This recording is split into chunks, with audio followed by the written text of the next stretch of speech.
I'm Terry Lynn Argas, and I live in French Village, Missouri. Excellent, excellent. Why don't you tell us a little bit about you, about your condition? I have cerebral palsy. I've had it since birth. I'm 50 years old. I've had to have numerous surgeries in order to walk. I've had braces that I wore for 12 years. Then at that point I had a major surgery there. I had to learn how to completely walk all over again. As I've gotten older, I've had to stay active. I have to exercise. I have to stretch. I'm on lots of medicine that I have to take just in order for my muscles to stay relaxed and don't tighten up. What kind of medicines are you on? I take tizanidine, I take Celebrex, there's another one called Cordoba something.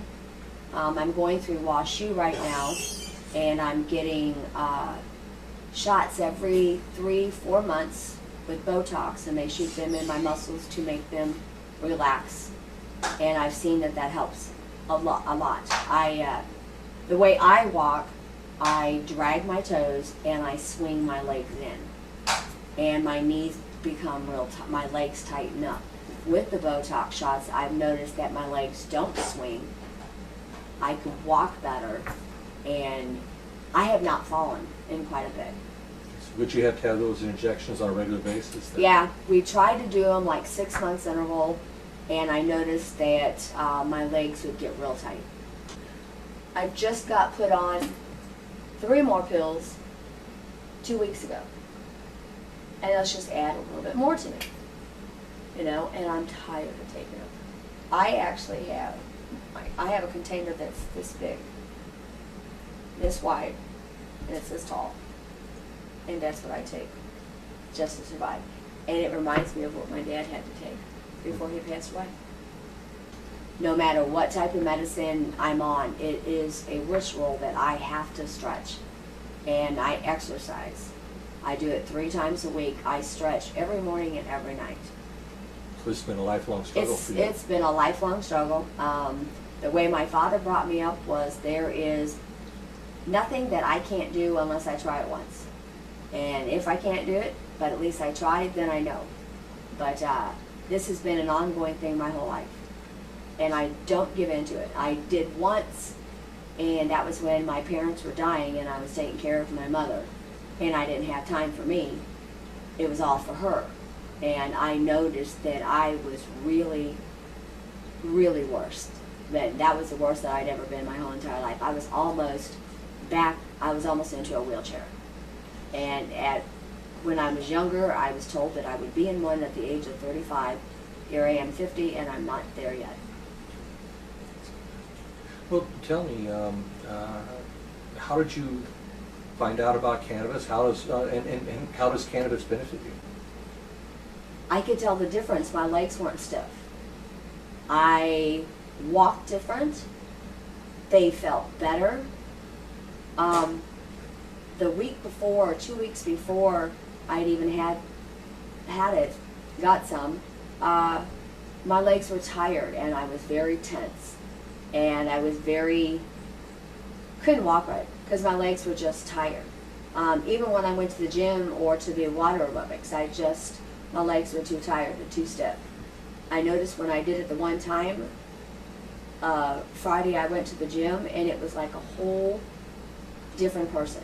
Really? Yeah, I could feel the difference. And Brian said he could see the difference the way I was walking when I was walking my dog. So now this is edibles then? Correct? Yes. Yes. See, like a cookie it was like drops with me, okay. Or normally I eat a cookie or something. I see. And that made that big a difference? Big of a difference. I was totally surprised because if I could do something like this and not have to take all the medicine I take, I would love it. I take way too much for someone my age, or for anybody, just to be able to walk. They've given me pain pills, but I don't like taking them. I will take them when my legs are really where I can't stand the pain anymore. It's one thing I don't believe in. But apparently, I guess the pharmaceuticals weren't quite doing it enough then? Yeah, apparently it wasn't doing enough because I was really surprised just at one time how different I was walking. I was really surprised. I was really surprised the difference, the way my legs felt. Were there any side effects with using the cannabis? Nope, not at all. And I loved Really? it. Oh yeah. I was like, this is something that I would love to do, and then maybe even get off half the pain medicine, well, the muscle relaxers that I take, Mhm. because that seemed to have done the difference in just one day. And I mean, I still feel good. That's good. That's excellent. Well, how do you think that your life might be different if cannabis was legal here in Missouri? I probably wouldn't have to take all the medicine that I take. I take 9 pills in the morning and I take 12 at night. And that's not including, I make sure I take some other stuff to keep my bones from deteriorating, because I've already lost several toes because of my cerebral palsy. And if that would be made legally, I would love to get off half the pills that I'm on, because I don't think I'd need them. I really don't think I'd need them. Sounds great. I can't think of anything else in there. I think you did a great job. Thank you. Thank you very much. Thank you, thank you, thank you.